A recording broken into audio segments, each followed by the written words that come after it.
to this special and unique celebration as we launch the Jersey Royal Company as a leaf demonstration farm. It is the first time that we've had a virtual launch, and this, of course, is due to the extraordinary and worrying COVID crisis.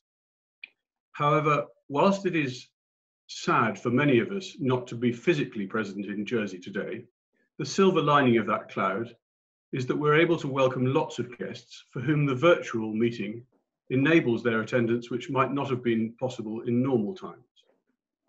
Our many guests include farmers and agronomists, as well as seeds, fertilizer and crop protection companies, retailers, researchers, government agencies, and representatives of the media. We are also honoured to welcome His Excellency Sir Stephen Dalton, the Lieutenant Governor of Jersey, who will perform the formal launch ceremony. You are all most warmly welcome. The Jersey Royal Company becomes the first leaf demonstration farm outside mainland UK, and of course the first on Jersey, where under the government of Jersey's rural economy strategy, the majority of farms are now LEAF Marque accredited. That visionary policy and the industry response there on Jersey is a wonderful demonstration of your commitment to more sustainable farming, and a great credit to all concerned. Thank you. Thank you most particularly today to William Church and all at the Jersey Royal Company for welcoming us onto the farm, so to speak.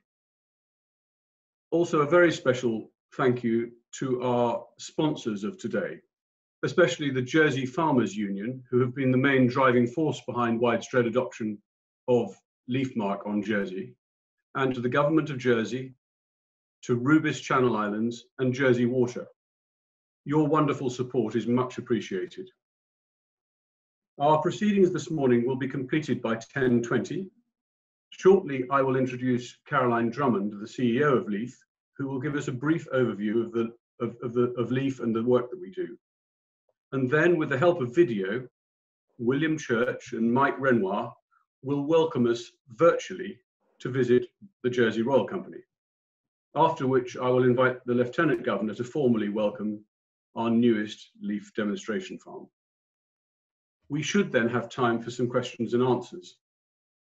Now, throughout the meeting, Sam Conway, our Marketing and Communications Manager, will keep all participants on mute. If you want to ask a question when the time comes, you can raise your hand by clicking on the Participants button at the bottom of your screen, and Sam will notice. Alternatively, at any stage during the meeting, you can click on the chat button and type a question into the chat box. Please note that we will be recording this meeting.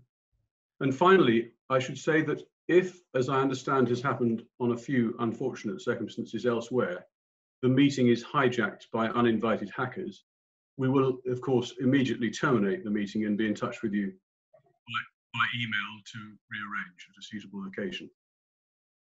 So now it's my great pleasure to hand over to Caroline, our Chief Executive. Caroline. Thank you. So I think, Sam, you're going to be now sharing the screen. Lovely. So I'm so pleased to be in Jersey virtually today, and what a fantastic opportunity to celebrate the skills and capability of the Jersey Royal Company as a new leaf demonstration farm, supporting Leaf's ambition as the leading organisation delivering more sustainable food and farming, and our vision for a world that is farming, eating and living sustainably. The government of Jersey has been so forward-looking in terms of its approach with its groundbreaking work, where virtually all the dairy and arable farmers are Leaf Marque certified over 2 years. This through the rural economy strategy, as Thomas said, which aims to grow Jersey's rural economy to protect the countryside and the environment, creating the first Leaf Marque island. This project has been special and delivered through integrated farm management, a whole farm approach that is site-specific farming system, supporting the integration of the environment, social and economic health and viability over the long term. This approach is logical, practical and realistic, and we will see it in practice from the Jersey farmers today. We operate in 3 areas as an organisation: facilitating sustainable farming, which is the area we'll touch mainly today, leaf marque, and developing market opportunities, and educating and engaging the public in more sustainable food and farming. In terms of we have a network of fantastic demonstration farms. In fact, there's many around the screen today. They are can-do farmers willing to share, demonstrate, adapt, and experiment new approaches for delivering more sustainable agriculture. In addition, we support farmers through management tools such as the Leaf Sustainable Farming Review projects, training, and also in terms of events and activities. Many of these over the last 2 years have taken place with Jersey's wonderful farmers, work that is to create a real sense of ownership through training and advice. And Andy Guy, who's been working with us on that, is with us too today. The Jersey farmers have been a huge delight, and we're incredibly grateful to those farmers and indeed the government of Jersey as we work to deliver change. It has been ambitious, and there has been a super opportunity for really learning, sharing, and driving change. That has very much come through, as you can see here, the amount of farmers that will be out on the farm, really looking to engage in practical approaches and areas like that. Sam, can you flip on to the next? Oh, it seems to have got stuck. Yeah. Thank you. And the next one after that. Thank you. So learning, sharing, and driving change. And we have carried out a number of projects, particularly on things like soil. There's a lot of information and knowledge about the chemical and physical behavior of soil, but it's the biological activity that's something that we're increasingly looking to adapt and develop. And I know we will get a few examples from William in particular in terms of the importance of cover crops today. I think this is, could you move on to the next slide? Thank you. Of course, there is Leaf Marque, a globally recognized standard, independently verified with economic viability in terms of environmental and social impacts, based around an outcomes approach, and again, whole farm and site specific, delivering practical quality assurance schemes. We are delighted that some 43% of UK fruit and veg is now grown to Leaf Marque standards. We operate in 27 countries, and I think that is so critical, where we are importing food, that it is meeting the same values and requirements demanded of the Leaf Marque growers. We also can demonstrate ambitious continuous improvement like soil organic matter, integrated pest management strategies, and habitat improvement for nature, and much more.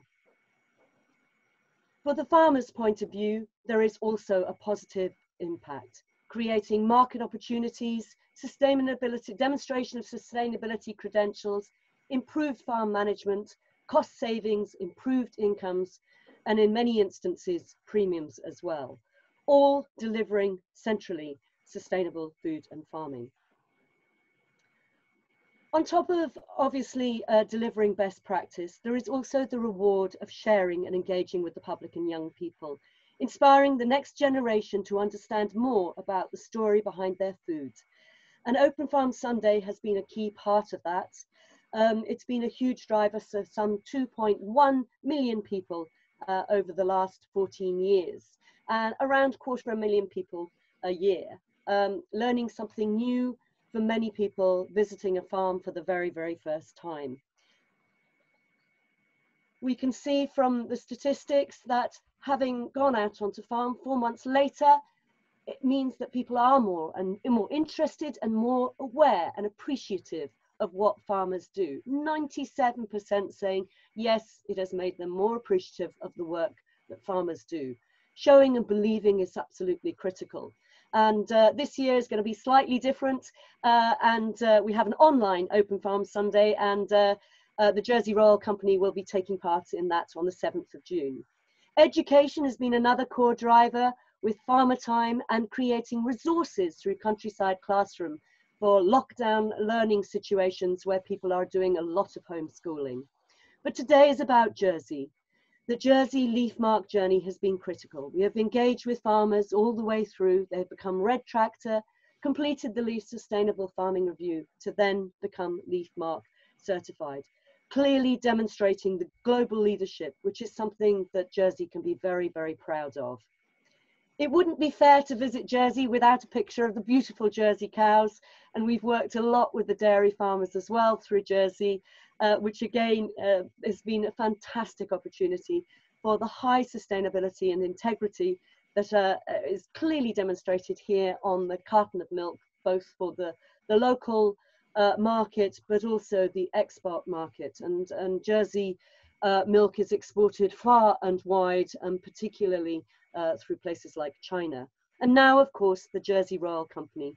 New potatoes, of course, great at the season, but who better to show and tell them than William Church and Mike Renoir. This is a great opportunity, not only for driving important improvement for the environment, for soil, water and biodiversity, but a real opportunity for us to continue to work with farmers and the government of Jersey. Thank you so much. We are delighted to welcome you to the network of new leaf demonstration farms, and we look forward to working with you closer over the coming years. Thank you. Caroline, thank you so much for those words and for your additional welcome. And now I'm delighted, and also for getting done at 9:43, spot on. I'm delighted to now introduce you all and thank William Church and Mike Renoir for their contribution. Over to you.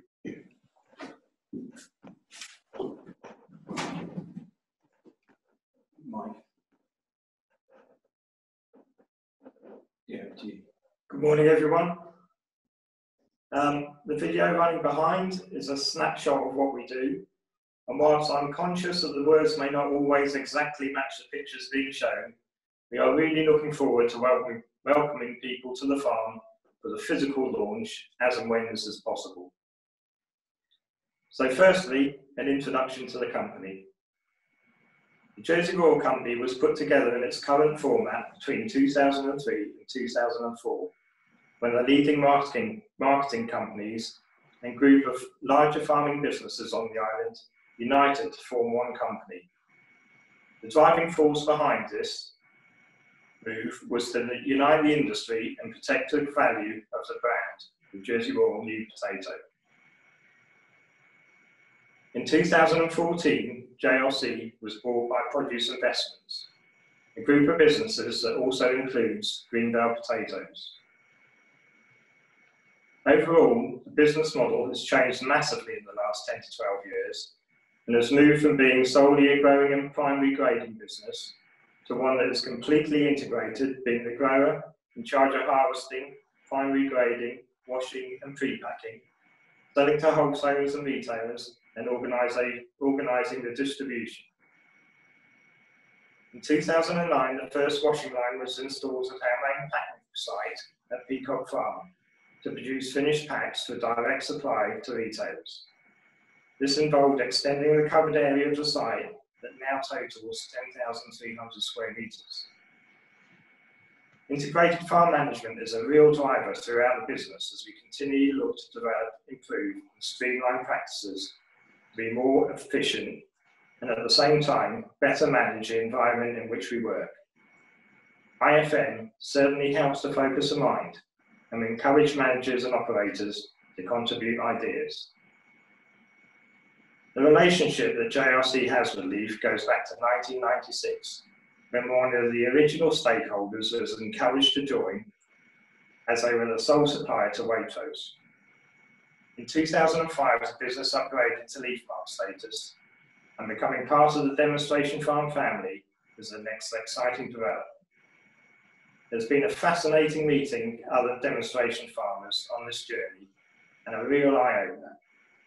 There are some very clever folk out there, and I just hope that our story and experiences bring something interesting and meaningful to the party. Over 1/3 of the cultivatable landmass of Jersey is used to grow Jersey Royal new potatoes each year. But as an industry, it's very visual, as well as being an important part of island life and a contributor to GDP. Potatoes support a number of other businesses on the island, including both contract growers and suppliers to the industry, as well as providing valuable northbound freight that effectively subsidises all the southbound freight and passenger traffic. Soil sampling is one key factor of our continued learning, and we use a quad bike and GPS system to map out each of the 1,800 fields to take samples to assess the ground in our own on-site laboratory for potato cyst nematode. This is a constant battle, and we are also now looking more closely at soil structure and nutrients to have a more complete focus on all soil health. As has been reported, in 2017, the Government of Jersey decided to embrace leaf as part of its rural economy strategy and challenged all farmers to achieve leaf marque status by the end of 2019. And the relationship between politicians and the industry continues to go from strength to strength. Jersey has traditionally had quite high nitrate issues in groundwater, and these are often highlighted during the summer with algal blooms on some of the southern beaches that leave unsightly and smelly, rotting seaweed. Are potato farms to blame? It's a question that's been floated around, and recognising that we must certainly play a part, but potatoes are a nitrogen-hungry crop, and there is undoubtedly some runoff of nitrogen. We needed to tackle this, and have developed in-house a way to place fertiliser prills in the rows, in the growing zone around the seed potatoes, and in doing so have reduced inputs significantly, as we no longer spread on internal headlands and around the extremities of the field. This has been a great win, benefiting the environment as well as saving money. The fact that we monocrop many fields growing Jersey Royals year after year means that there is always the pressure of potato cyst nematode. And whereas at one time you could use a whole host of different products to kill or suppress the activity of that, we have now had to look at other, more natural methods. The two most successful crops, which have just been shown on screen, include hot mustard as a biofumigant and prickly potato, otherwise known as Solanum cymbrifolia. Hot mustard mixes are sown following a crop of potatoes. They are quick to establish and provide a wonderful habitat for numerous species of wildlife, as well as a food source for pollinators. Once at maturity, the crop is flailed and incorporated back into the ground, adding vital biomass to the land. And during this process, releases a gas into the ground that effectively kills any residual PCN that's still in the soil. Prickly potato works differently, but also has benefits. Best used as a break crop, this is part of the Solanaceae family, and so tricks PCN to hatching. But with no potato roots to feed from, the nematodes naturally die.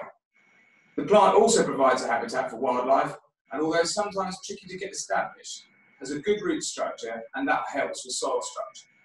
This is also flailed at the end of its life and incorporated back into the ground. It can also be used following a potato crop when its purpose is to help eradicate a secondary hatch.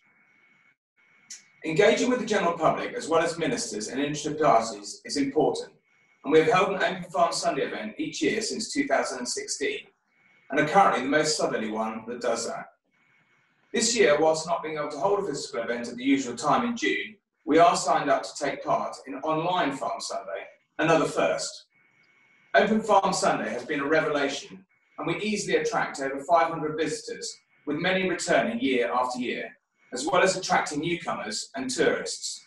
It is billed as a very child-friendly event, is free to attend with a retiring collection for our chosen charity, and is a wonderful opportunity to get some positive press for the industry. It also acts as another platform and an opportunity to engage with members of the Government of Jersey, as well as senior civil servants.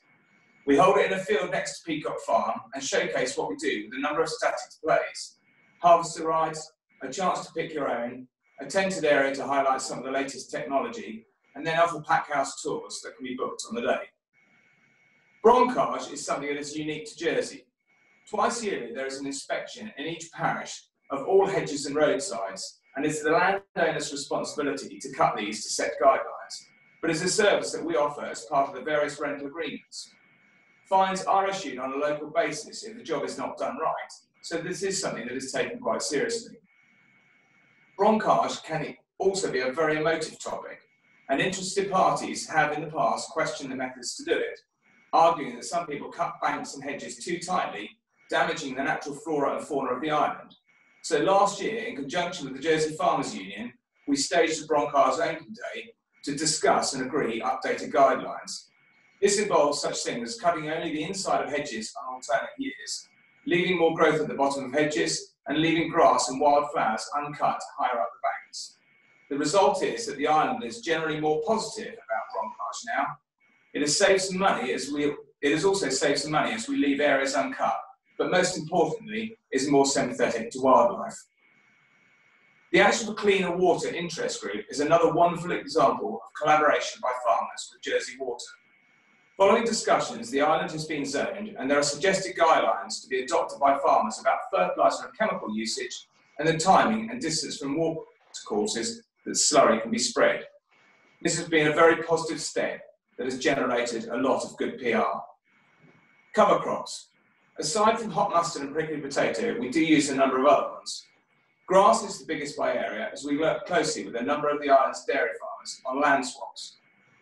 We also sow maize for them, as with a very expensive shipping channel, it is in the dairy farmers' interest to grow as much winter fodder as possible to avoid having to ship in additional feed. Barley is often planted on coatees. Broadcasted by hand ahead of digging, this effectively gets planted as we plough the potatoes out. It is cheap and quick to establish, fixes the ground and gets flailed and ploughed back in ahead of planting the following season's crop. For celia, which you saw just recently, purple flower is really eye-catching and gets people talking about farming in a positive way. It's particularly liked by pollinators. Last year, showing now, we planted a lot of forage radish mix. It was long flowering and offered good biomass. Hemp is a relatively new one. For the last couple of years, we've worked closely with a business over here that farms hemp for CBD oil, and this can be planted as a break crop. We have also grown a number of specific pollinator mixes for bees, as we have a good relationship with a number of the local beekeepers.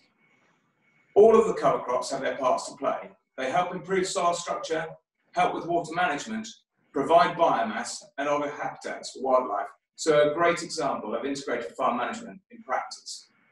This year we are trialling winter oats for the first time. It's a direct result of something that was suggested by Ian Robertson when he came to Jersey last year to deliver a leaf workshop on soil management and that we helped host. We're also going to try some soya, which is a legume, should help fix nitrogen and other specific pan-busting radish mixture. There are a lot of migratory birds that stop off in Jersey, and we plant specific bird mixes on flight paths as cover crops. We work closely on this project with a local charity called Birds on the Edge, and have played our part in helping to reintroduce the red-billed chough to Jersey. Over the winter, we work collectively with the National Trust of Jersey to plant over 10 miles of new hedges. As they mature, they will help us windbreaks, whilst also providing a good environment for wildlife.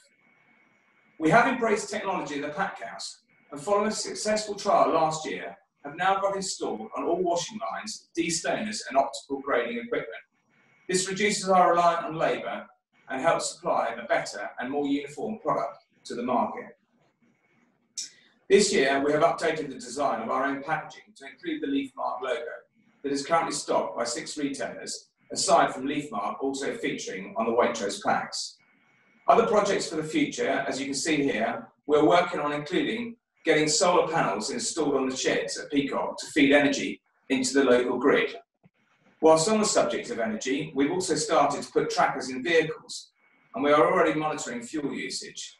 The trackers will provide data that can help on the fleet management side of things. Agriculture is forever changing, and we are moving with it. There are numerous financial pressures working in produce, heightened when you are working with a seasonal crop such as the Jersey Royal new potato, that is so weather dependent, both from a growing perspective and selling. But this is also an exciting industry and one where you can always learn from others.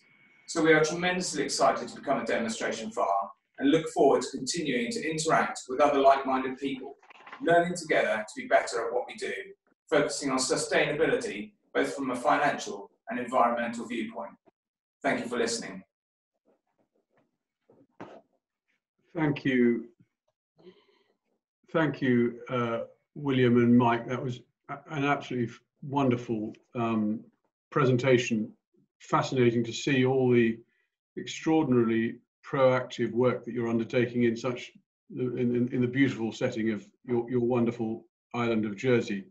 And your presentation gets right to the heart of the core purpose of our demonstration farms, that is the sharing of knowledge and the development of best practices as we together tackle the huge challenges posed by the climate change and our shared desire to deliver from our farms and from our food industry healthy, nutritious food for consumers, whilst at the same time doing all that we can to care for and enhance the environment, the farms and the ecosystems that we have responsibility for or that we have influence over. And you drew several fascinating examples of that out in your presentation. Thank you.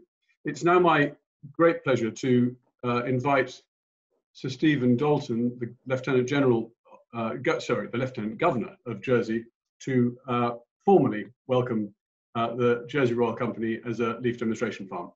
Sir Stephen. Well, good morning, and thank you very much indeed for the pleasure and privilege of being able to do this. What an exciting project, I have to say, because in the current environment, linking agriculture with water, with food, with sustainability could not be higher on the global agenda. I realise at the moment there's a certain COVID-19 pandemic which is causing a lot of people to focus on that, which is quite right. But the long-term strategic issue, undoubtedly for the world, is going to be sustainable food production and the ability to manage that in a proper way, to allow water to be used most efficiently, and of course to gain the most from the fields and the agricultural opportunities that we have. So I'm really pleased to be here and to be able to take part in this welcome this morning and this launch of Jersey and the Lincoln and the Jersey Royal Potato Company as the 40th, I understand, company and demonstration farm being launched onto the system. It's a great pleasure. We are, of course, very lucky here, and it perhaps didn't come across in the film as much as it may be, because we have a huge variety of terrain. And some of those potato fields you saw, if you were here in reality, you would see the angle at which they exist. Some of the coatis are extremely steep, and it is very impressive how we managed to get the crops off them at all. So when you do have opportunity to come here, I hope you'll see the difference between the flat lands, that so often is the case with farming and agricultural production, and the difference here in Jersey with the elevations that the workers have to cope with. Of course, linking this all together is most important because, as I see it, the LEAF idea is to ensure that we are not only, of course, living with the idea of an importance of linking sustainability with farming, but also, of course, experimenting. And I think William described very clearly a number of examples of how the Jersey Royal Potato Company is doing some very, very important experimenting and adapting at the same time. Because there's no doubt that the nitrate issue is one that has been on the agenda of both the government and the public here in Jersey, and I'm sure everywhere else. So the work that they, Jersey Royal, have done to try and limit and make it more efficient use of the nitrate is extremely important for everybody. And again, I commend them for that. Finally, I would say that this is all about not just sustaining, but also developing. And in developing, we need to be conscious of what that means for people, as well as what that means for the land. And the education piece here, I commend you for, because I think that is a really, really important aspect of the initiative. So in launching the Jersey Royal Potato Company as the 40th demonstration farm, it is a great pleasure to be able to do that. And I hope with great joy that we will now see the unveiling ceremony, but more importantly, in the years to come, we will see the value and the importance of this linkage across the country, and now, it would seem, even over the channel to Jersey. And it's been a great pleasure to join you today. So without further ado, if I may, great pleasure in launching the first leaf demonstration farm in Jersey, and ask someone to do the necessary.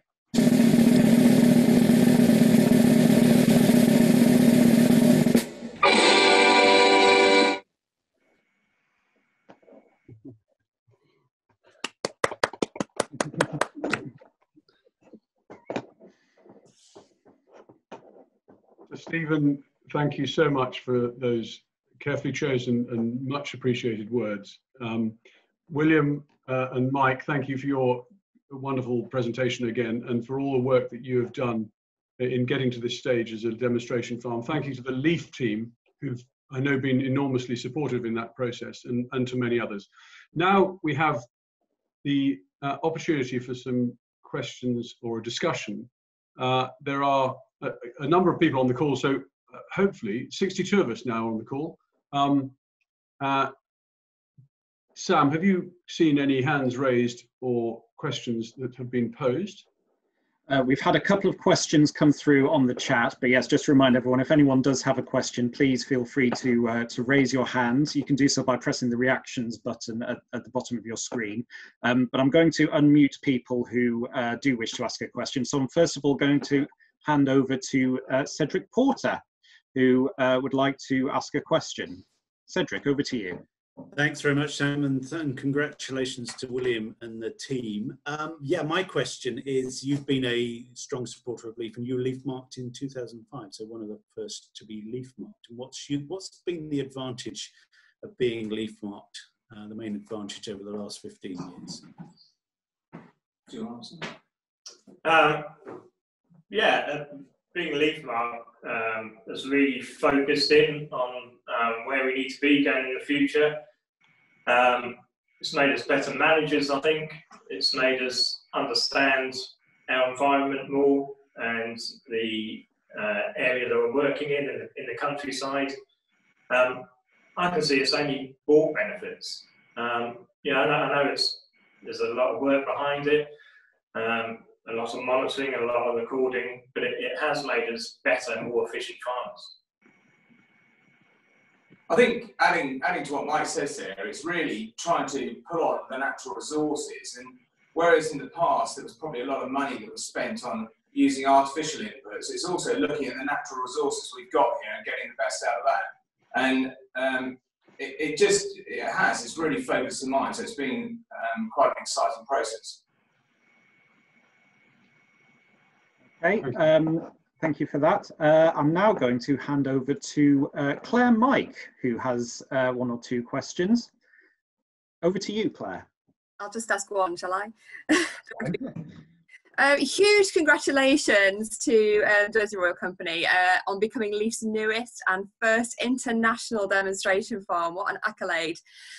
In this capacity, what is the role of knowledge exchange when considering how farms position themselves to be sustainable and resilient into the future? I think from our perspective, as we said in the presentation, farming in Jersey is perhaps more in the face of the general public than it is anywhere else, because over a third of the cultivable landmass goes into Jersey Royal new potatoes, and so therefore you're very, very visual. And the general public quite often like to be negative. They like to have a bit of a poke and prod and think they could do things better.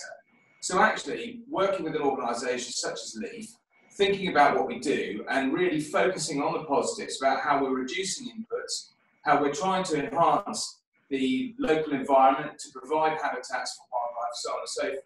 Just, you get some wonderfully positive messages out there, and it makes people a lot more sympathetic to the production of produce generally, but certainly on a local scale. And I think that's going to become ever increasingly important, particularly after the situation that we've gone through, that people may be looking more to be buying British as opposed to just going to a supermarket and picking out whatever they want. Okay, thank you for that. David Jones, I noticed you put your hand up. I'll hand over to you. Oh, thanks very much. Just a quick question for William. I remember when I was over there, when we met 2 years ago, you talked about the Jersey Royal Company deals with over 100 landlords. I'm just wondering how that works, you know, because you're not a farmer per se, but you're renting land from landlords, and how that relationship is conducted. Well, that's right. So we are a farming business, but we don't own the land. So land in Jersey is quite expensive, and so there are individuals who look to have it as part of an investment portfolio, perhaps. So we've got a team of people, principally two, who manage all of those landlords, and it's a very important part of the whole makeup of how the Jersey Royal Company works, because without land, obviously, you can't grow. So there's a lot of interaction, daily contacts on occasions. And as I said, one of the things that we do as landowners, they're responsible for cutting their hedges and their verges, but we often undertake that. And then we do work with people who've got particular interests in the environment. They may turn around and want to work on projects with us. So we're just trying to enhance and strengthen those relationships going forward. Thank you. I've noticed a hand up here from Andy Clarkson. I'm just trying to unmute you, if you just bear with me. Oh, right, okay. Do you want to go ahead? Yeah, thank you very much. Well done to all the Jersey team. Just wanted to throw a different question in, actually. Caroline, you mentioned 43% of UK produce is grown to leaf mark standards, which I'm really impressed with that as a stat. I hadn't realised that it was quite as high as that. I wondered if, as an organisation, you have a target as to what you would aspire to get that number to, and what the plans are to expand that further. Well, gosh, world domination, always our aspiration. Realistically, we are looking to continue to grow that. In the fresh produce sector, there is such an opportunity. It is often a relatively condensed sector, but a huge opportunity, particularly now as things drive forward. So certainly in England, there may be opportunity through the new government approaches and systems to substantially grow that. And I'll pass over to Tom in a minute as well, because you know, we're just in the process now of developing our 10-year strategy as we meet sort of 30 years as an organisation. And not only do we really want to cement growth in the fresh produce sector, but also in other sectors. In Jersey, it's been dairy, but we'd love to see more dairy happening across the UK. And we would also like to drive that in terms of our global reach and partnerships. And we've got quite a lot of strong connections now across Europe, across Africa, and increasingly in places like China. So we have really quite big ambition because it's practical, it's realistic, it's achievable, but it drives change through the continuous improvement approach that we have. Tom, do you want to add to that as well? Yeah, thank you. Thank you for noting that really important statistic, Andy. I think LEAF has been very much at the forefront of helping farmers with the tools and the ability to increasingly measure and as a result of those measurements, chart their journey towards becoming more sustainable. And that's really what we're all about. And recent years has seen us focus more on demonstrating through measurement the impact and outcomes that arise from that.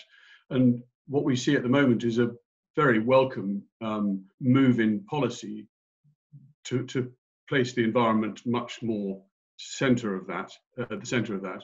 And we are working with a number of different organizations to look at how we can help farmers with an increasing portfolio of tools to develop the metrics, undertake the measurements, and as a result be able to have at their disposal the evidence base to describe and justify every management decision that's taken on the farm.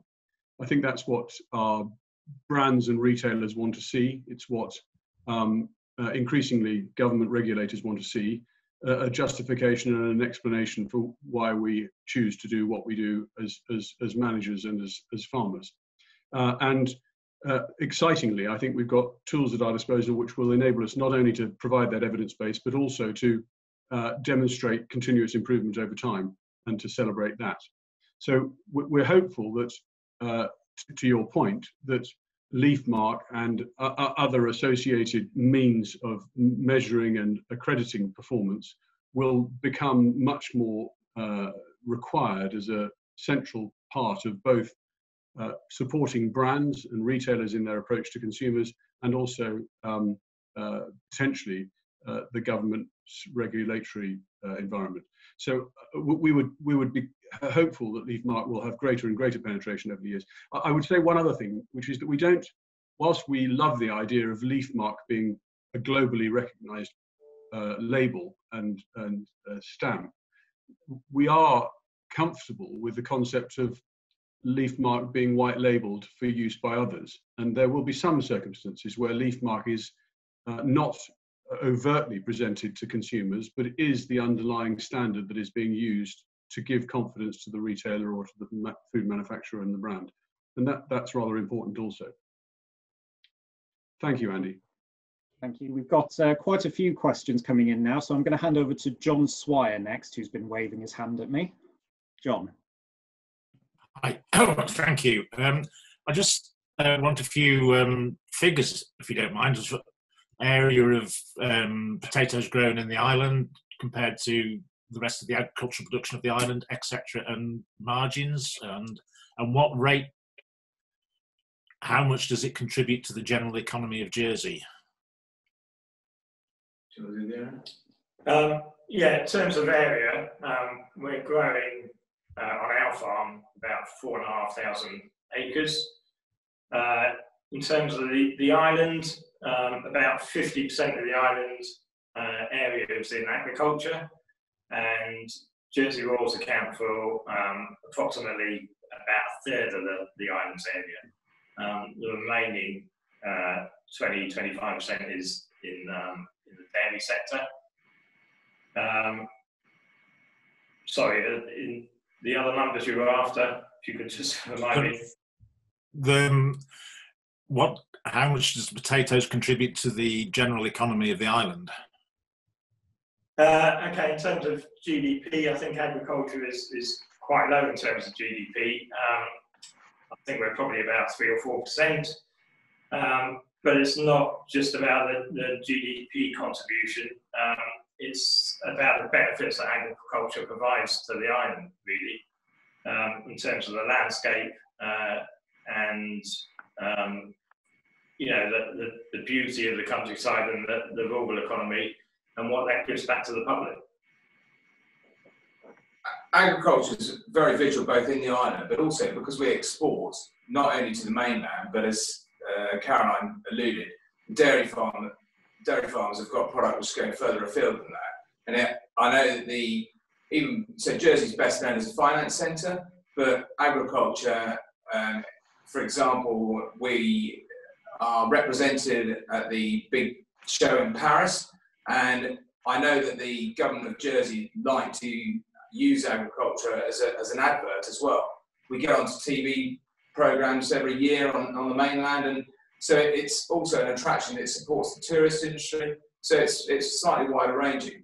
I think going back to the land thing as well, something else which is quite interesting and possibly unique in Jersey is the fact that we work in such close collaboration with dairy farmers. So we might rent some ground and put some potatoes in there and get an early crop out, but then it's handed back to the dairy farmers so they then can use the area for what they want, which is to basically go and grow winter fodder, either through grass, maize, something like that. So there's quite a lot of collaboration on the island between different farming sectors. Okay, thank you. A question from Andy Guy. Andy, over to you. Thank you. First of all, William and Mike, congratulations on today. This is really quite a challenging way to launch a farm, so I think you're doing a sterling job. Well done. I wanted to ask, compared with some of these big questions, perhaps a rather simple one. And I'm interested to know, what's been the most surprising outcome for you and your business of adopting IFM and becoming Leaf Marque, and why do you think it's been such a surprise, whatever it was? It's a tricky one. I mean, Leaf Marque, becoming Leaf Marque is a journey, and there's no end to that journey. We're continually learning new processes, new strategies all the time. I think being part of the Leaf network means that you can actually visit other farms and learn from other farming businesses, and everybody's got their own ways of doing things, and it's about adapting those strategies to benefit your own particular farm. I think being part of the network and learning from others is huge. I second that. One thing I think that's also I've noticed, so Mike's more from a technical background than I am, but he embarked on the idea of cover crops, perhaps ahead of a lot of other people. And we were growing cover crops and thinking, well, this is all very good. But even down to last year, when Ian came over here doing the workshop on soil structure, and he was talking specifically about cover crops and how they interact and enhance that. And we think, well, we know what we're doing and we know why we're doing it.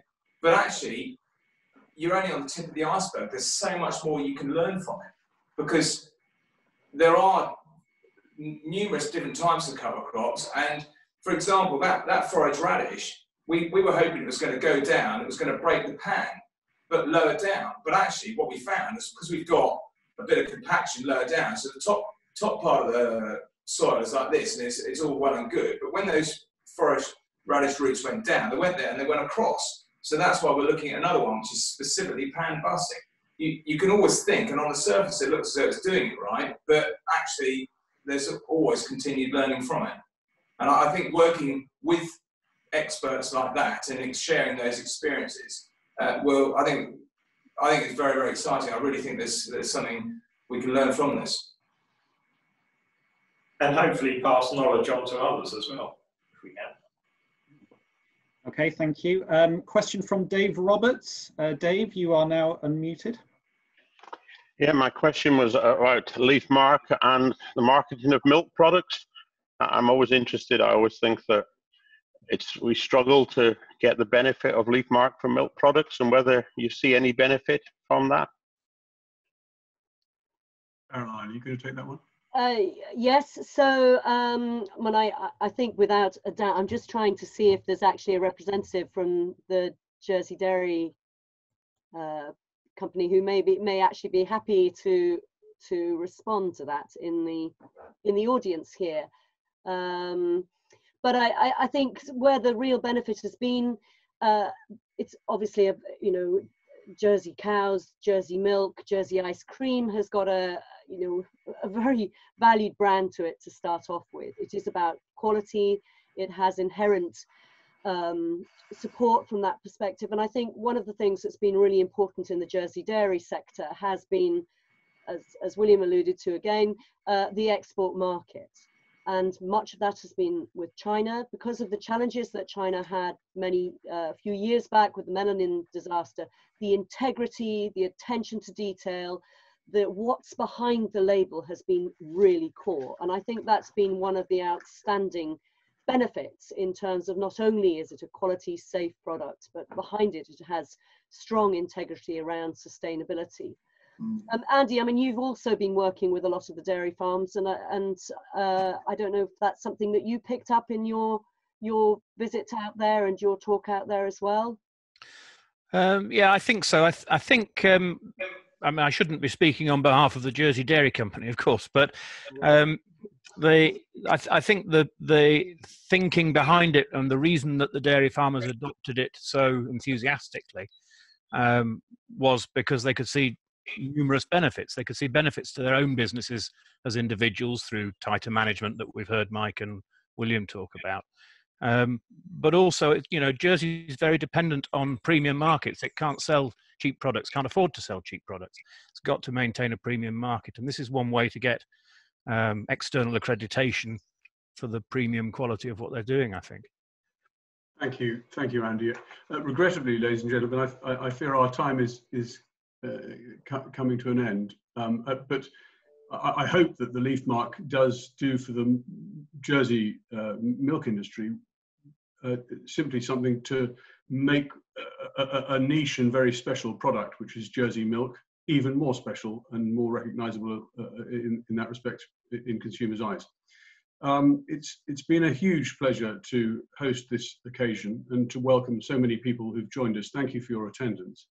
Great congratulations and thanks to the Jersey Royal Company and to the team, to Stephen for your kind attendance and formal welcome, to Sam for whom we have gratitude for all sorts of technical innovations, including that magnificent electronic unveiling. Leaf has an ongoing program of wonderful events that you're all warmly invited to participate in, including, as has been mentioned, Online Farm Sunday, which is the 7th of June, coming up very soon from 8 AM in the morning. And from the 1st of June, we have our Leaf Farming Fortnight in association with Leaf Education, which features for 2 whole weeks. Each day has a different theme, including Mowing Monday, Tractor Tuesday, Woolly Wednesday, Feathered Friday. You perhaps get the feel for that. It will appeal to some folk and no doubt provide wonderful opportunities for learning amongst our schools and our children. Most importantly, perhaps of all, we've undertaken this virtual launch today, but next year at some stage we will be arranging a physical launch of the Jersey Royal Company, and I personally hope to be able to attend physically on the island and look forward to that enormously, and I hope as many of you who've managed to attend today will also be able to join us on that occasion. With that, ladies and gentlemen, I'm happy to bring today's meeting to a close, and thank you very much again for your attendance. Stay safe.